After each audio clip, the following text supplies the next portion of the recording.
क्षेत्र में विकास के मुद्दे और क्षेत्र पंचायत अंतर्गत कराए गए कार्यों के प्रति सवाल जवाब हिसाब किताब को लेकर सोनगढ़ ब्लॉक प्रमुख प्रीति यादव और खंड विकास अधिकारी संगीता यादव के बीच तीखी नोकझोंक हो गई और इसी नोकझोंक को हंगामे के बीच क्षेत्र पंचायत की बैठक टल गई।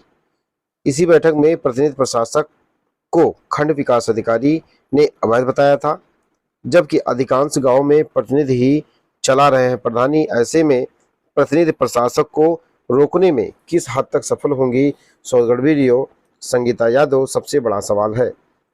आपको पूरी कहानी बताते हैं। दरअसल शनिवार को सोनगढ़ ब्लॉक परिसर स्थित दूधशाला भवन में ब्लॉक प्रमुख प्रीति यादव की अध्यक्षता में क्षेत्र पंचायत की बैठक का आयोजन किया गया। बैठक की कार्रवाई के दौरान ब्लॉक प्रमुख प्रीति यादव व खंड विकास अधिकारी संगीता यादव के बीच हुए नोकझोंक, आरोप प्रत्यारोप के दरमियान उठे हंगामे के बीच खंड विकास अधिकारी क्षेत्र पंचायत की बैठक से उठकर चली गई। बैठक से उनके जाते ही प्रमुख ने बैठक की कार्रवाई ही रद्द कर दी। बताते चले, क्षेत्र पंचायत की बैठक में गांव के विकास को लेकर विभिन्न परियोजनाओं को मंजूरी दी जानी थी, जिसमें गांव में नाली खड़ंजा इंटरलॉकिंग सहित अन्य विकास कार्य शामिल थे। इस दौरान खंड विकास अधिकारी संगीता यादव से क्षेत्र पंचायत सदस्य विक्रम यादव द्वारा पूछे गए सवाल कि वित्तीय वर्ष 2022-23 में मनरेगा, राज्य वित्त, केंद्र वित्त और अन्य योजना अंतर्गत किन किन परियोजनाओं पर कार्य किया गया है और कराए गए कार्यों के सापेक्ष किन किन परियोजनाओं का भुगतान हुआ तथा शासन द्वारा आई धनराशि के अनुक्रम में कितनी धनराशि से बची है। इसके साथ ही शेष धनराशि खर्च न होने का जिम्मेदार और कारण क्या है के सवाल से बैठक की कार्रवाई धीरे धीरे उग्र और सवालों के घेरे में उलझती चली गई। इस दरमियान ब्लॉक प्रमुख प्रीति यादव ने भी खंड विकास अधिकारी से कई सवाल दागे, जिसका उन्होंने सीधा जवाब न देते हुए निजी टिप्पणी कहा है और कहा है कि सदन की कार्रवाई में निजी टिप्पणी नहीं की जाती है। इस दौरान मीडिया कर्मियों को भी वीडियो बनाने से रोकने का प्रयास किया गया, जिसका असर शून्य रहा। इस दौरान वीडियो संगीता यादव ने कार्य न होने के पीछे जिलाधिकारी के मौखिक आदेश की चर्चा की। प्रमुख प्रतिनिधि इंजीनियर अमित यादव द्वारा जब जिलाधिकारी के आदेश की कॉपी मांगी गई तो वीडियो संगीता यादव नहीं दिखा सकी। हालांकि इस मामले को प्रधान संगठन जिलाध्यक्ष डॉक्टर पवन मिश्रा और ब्लॉक अध्यक्ष जफर आलम ने संभालने का पूरा प्रयास किया, किंतु आरोप प्रत्यारोप और कहासुनी के कारण अंत में बैठक को स्थगित ही करना पड़ा। चर्चा यह भी है कि खंड विकास अधिकारी रोते हुए ब्लॉक से चली गई। हंगामे के बीच चल रहे इस कार्यक्रम का संचालन सचिव राम सिंह ने किया।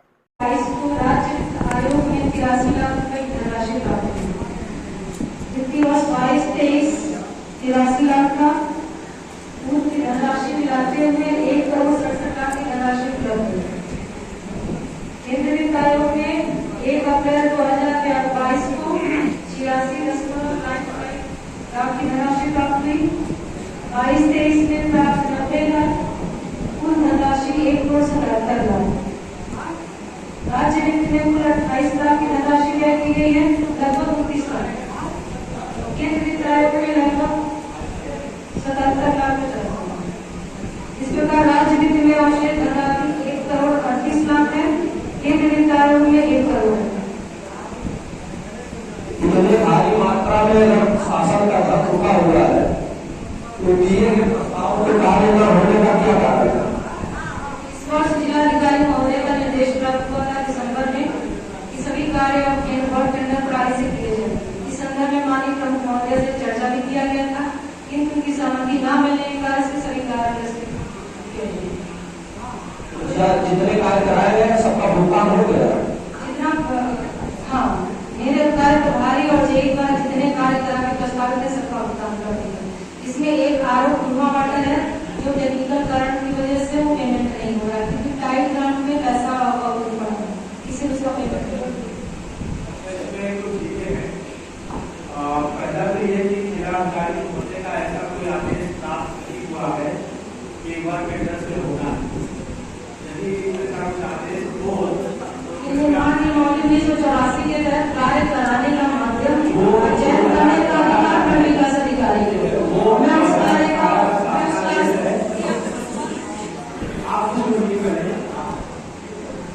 आपने कहा कि जिलाधिकारी का निर्देश है, वो निर्देश कहाँ पर है, लिखित में है, तो आप उसको मौखिक निर्देश प्राप्त है। कार्य नहीं हो। देखिए बहस करने से नहीं, ये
नहीं है।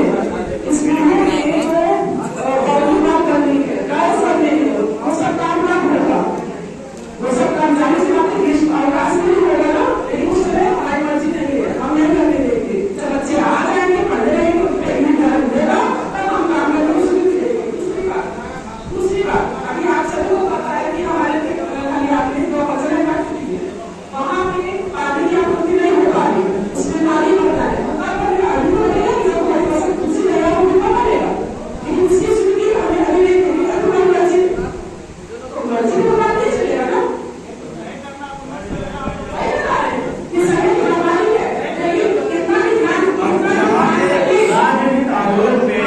1,67,000 में से केवल 19 लाख का कार्य हुआ है, तो क्या इसके सापेक्ष कार्य योजनाएं करा कर नहीं दी गई, तो स्वीकृति क्यों नहीं मिली? सिर्फ आदमी से सिर्फ हमारा समय बर्बाद किया हुआ है और कुछ एक साल से कुछ नहीं था, और हमें लगता है कि हम अनैतिक काम नहीं करने देंगे, ना हम करेंगे ना हम करने देंगे, लेकिन चाहे हमारा कार्यक्रम खत्म हो जाए कोई बात नहीं।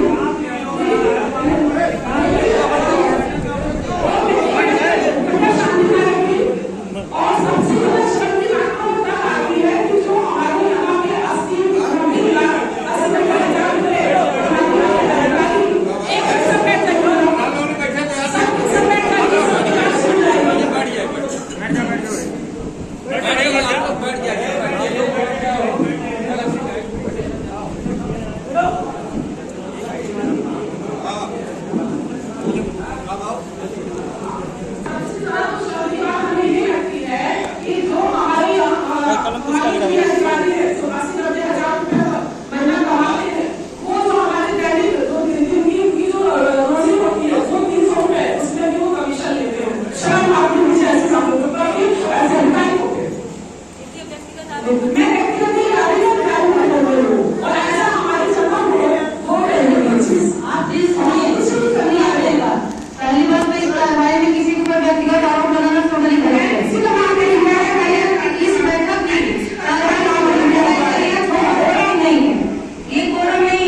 स्पष्ट सुनिए, आप सुन तो रहे ना, सुन तो लीजिए। मेरे कार्य कराने का आप प्रस्तावित सूची देंगे, उसमें कार्य कराने की जिम्मेदारी खंड विकास अधिकारी कार्य प्रभारी नामित करता हूँ कार्य किया, किंतु क्षेत्र में कार्य प्रभारी द्वारा कार्य नहीं किया जाता, डीडीसी के माध्यम से कार्य किया जा रहा है जिसमें गुणवत्ता प्रभावित हो। आप देखिए ब्लॉक कक्ष का बिना वर्क ऑर्डर से काम कराया गया, उसको हम नहीं कंसिडर कर सकते। इसीलिए मैंने सभी कार्य पर रोक लगाया कि वर्क टेंडर के थ्रू ही कार्य होगा, जिससे कार्य की गुणवत्ता सुनिश्चित होगी। मैं आपको क्या लगता है कि डीडीसी जो काम कराते हैं वो प्रदान करते हैं वो गुणवत्तापूर्ण है, वो अलग चीज है, लेकिन मैं अपने कंसिडर ये कहाँ पे है सिद्ध करेगी यहाँ पर डीडीसी ने कार्य कराया, प्रभारी कार्य कर ही नहीं रहा है। ये डीडीसी पे आरोप लग रहा है, ये व्यक्तिगत आरोप है डीडीसी पंचायत पे।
बजट स्वीकृत हुआ था उसमें वित्त कितना था, वित्त में 14 करोड़ कितना था, मनरेगा कितना था, या यदि उसमें मनरेगा का कच्चा पड़ता था उसका क्या विवरण है, उसके सापेक्ष कितना भुगतान हुआ, किस ग्राम पंचायत में कितना भुगतान हुआ पक्के का, उसके सापेक्ष कितना खर्चा उसने कराया है। कम से कम ऐसे टॉप 10 ग्राम पंचायतों का लिस्ट चाहिए जहाँ पे पक्का का भुगतान सबसे ज्यादा हुआ है, उसके सापेक्ष का खर्चा कितना है, 60% है कि नहीं, और सबसे ज्यादा कच्चा कराने वाले 10 ग्राम पंचायतों का भी आप सूची दीजिए, उसके सापेक्ष पक्का भुगतान कितना हुआ है 2022 में। यदि अवलोकन करने के बाद आवश्यकता पड़ेगी तो ये 21-22 का भी डेटा माना जाएगा। 22 देश का बताइए।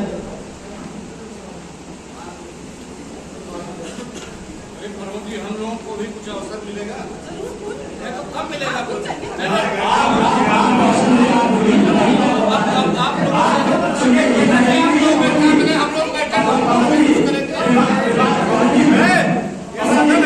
ये वीडियो कॉन्फ्रेंसिंग रूम नहीं है, गलत कर रहे हैं आप।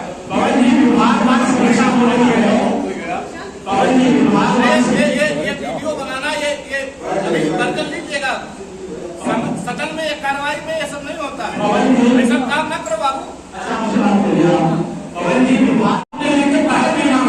अगर आपको लगता है कि वीडियो में ग्राम पंचायत का किसी के साथ ज्यादा किसी के साथ कम किया है, वो लिखा पढ़ के सदन में कार्रवाई में आनी चाहिए, उसमें सदस्यों को ध्यान देना चाहिए, सदस्य अपने विचार रखें, केवल आप बात करें ये उचित नहीं है।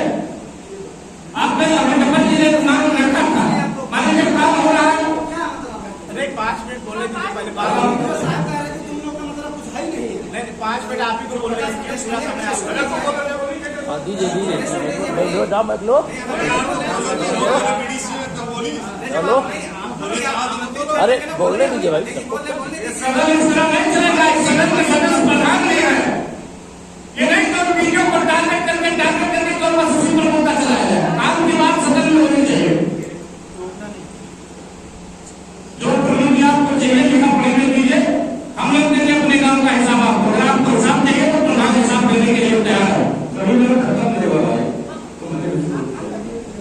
दूसरा मामला यह है, मैं आपसे निवेदन अनुरोध और सदन को ये निवेदन करना चाहता हूँ, प्रधानों के बैठने के लिए मैं एक कुर्सी है, प्रधान भी इस क्षेत्र पंचायत का अगर सदस्य है तो सबको बैठने की उचित व्यवस्था की है। बीडीसी प्रधान कम से कम कुर्सियां हो, सब जाने के लिए पेशाब जाने के लिए कोई भी बीडीसी प्रधान जब गुजरात में आता है निश्चित रूप से किसी विवाद के आने किसी घर पर जाता है, अगर सही में बताइए भाई तो ये व्यवस्था होनी चाहिए। जो जरूरी लोग हैं गुजरात को उसको इस कार्रवाई इस बैठक में समाहित होना चाहिए, और जो आप लोगों की बातें हैं वो अन्य कमरे में भी की जा सकती है। आपस का जो मतभेद है वो सदन में नहीं बैठ कर घर पर नहीं, जहाँ भी आपको भूख लगे बैठ के शांत कर ले रहे। आज आदरणीय सुभाष चंद्र जी के प्रतिनिधि है, सुभाष जी का हम लोग को संदेश सुना है, आदरणीय सांसद जी के सूट लेके आए थे, बिना बोले ही चले गए। जो भी लोग आते हैं हम लोग बैठे हैं, मानिए सबको अवसर मिलना चाहिए बराबर का। ये समस्या क्यों आपकी नहीं है भाई, ये समस्या पूरे सदन की है, तो समस्या सबकी है, सबका हक है, सबका हिस्सा है, सबके हिसाब से काम होना चाहिए, मैं ये कहना चाहता हूँ। हम लोग बैठे हैं, अब केवल वीडियो को डालकर करके ये उचित मंच नहीं है।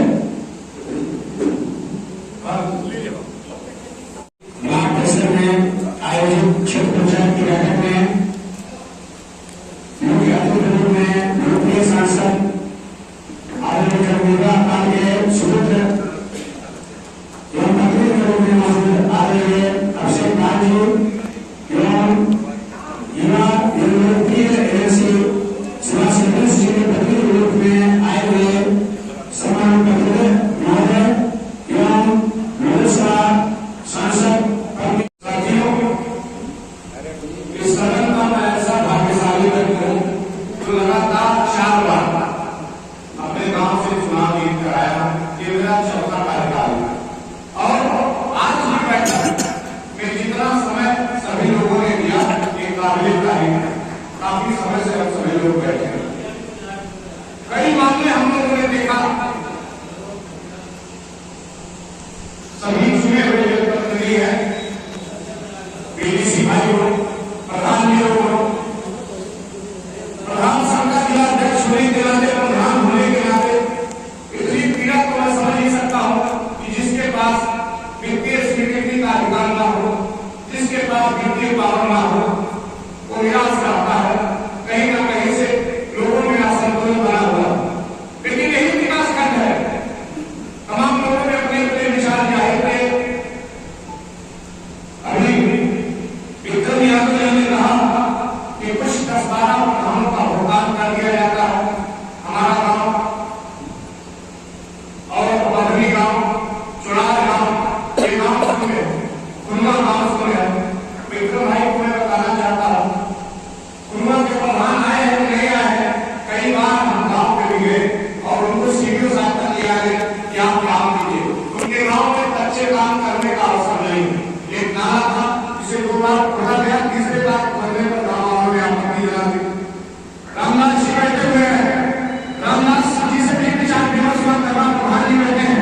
हैं। इन सब लोग के साथ यहाँ आए हुए सभी बीडीसी और प्रधान साथियों को मैं शुभकामना देते हुए वीडियो साहब से प्रमुख जी से अनुरोध करता हूँ कि ये ब्लॉक आप ब्लॉक की मुखिया है, ब्लॉक आपका है, सभी आपके परिवार एक बैठक के द्वारा बातचीत के द्वारा हम सभी लोग अपनी बातों को साफ करें। ये बात बाहर आया और बहुत धन्यवाद। जय हिंद, जय भारत। एक खंड विकास अधिकारी राष्ट्रपति अधिकारी अगर शासन में लगता कि सारे कार्य नियमानुसार हो सकते तो यहाँ अधिकारी कर्मचारी मेरा दायित्व है कि सदन की कार्यवाही नियमानुसार की जाए। सर्वप्रथम जब सदन की कार्यवाही प्रारंभ की गई, अटेंडेंस रजिस्टर चेक किया गया जिसमें मात्र 17 सदस्य कोई त्रुटि नहीं था। मैंने इस बात को उठाया लेकिन जबरदस्ती दूसरी बात यह है 2012 में सचिव महोदय के स्तर से शासन जारी किया गया क्योंकि संज्ञान में आया कि ब्लॉक में क्षेत्र में जिला पंचायत में जो महिला जनप्रतिनिधि चुनी जा रही उनके स्थान पर उनके पति या परिवार के अन्य सदस्य जबरन कार्यवाही में हस्तक्षेप कर रहे हैं। अगर यहाँ पे माननीय सांसद के कुछ लोग उपस्थित थे तो माननीय सांसद जी उपस्थित थे, अगर माननीय एमएलसी साहब के प्रतिनिधि उपस्थित है तो एमएलसी साहब अनुपस्थित है। लेकिन ये टोटली गलत है कि एक पद के लिए दो आदमी लगातार भाषा से, शारीरिक भाषा से दबाव बना के यहाँ पे चीजों को धूमिल और एक पद की गरिमा को प्रभावित किया जाए। जब इनके पति के द्वारा प्रवेश करके बिना आज्ञा मनुष्य बोले एक पद में एक ही आदमी वार्ता कर सकता, दो नहीं। कोई प्रतिनिधि आया तो वास्तविक मान से नहीं है। इस चीज का मैं आज यहाँ से विरोध कर रही हूँ, नहीं है राज्य सदन के लिए कि किसी पर किसी व्यक्तिगत रूप से आरोप लगाया गया। अगर ये सदन चल रही है तो उसकी एक नियम को संचालन करके हुए हमारी जारी की गई है वो उसका पालन हो। मेरा अनुरोध है कि इस 64 ग्राम पंचायत के मनरेगा में जो विवाद हुआ है पूर्ववर्ती खंड विकास अधिकारी द्वारा 7.5 करोड़ की फीडिंग छोड़ के गई है।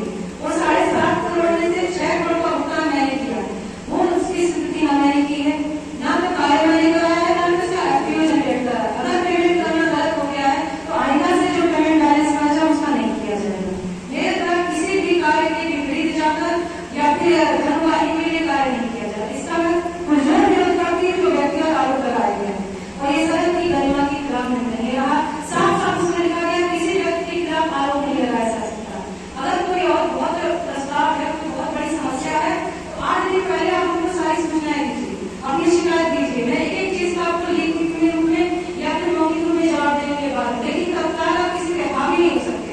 मेरा प्रयास है 270 कार्यकर्ता हैं 22-23 में पारित की है। यह विरोध व्यक्तिगत नहीं है, क्या ये संभव है? यह विरोध व्यक्तिगत नहीं है, यह पद का विरोध है, यह वीडियो पद का विरोध है। 400-500 कार्य प्रस्तुत की जाती है जो सक्षम होता है कार्य प्रभारी द्वारा जेई द्वारा भोग किया जाए। किसी के दबाव में या आरोप के भय से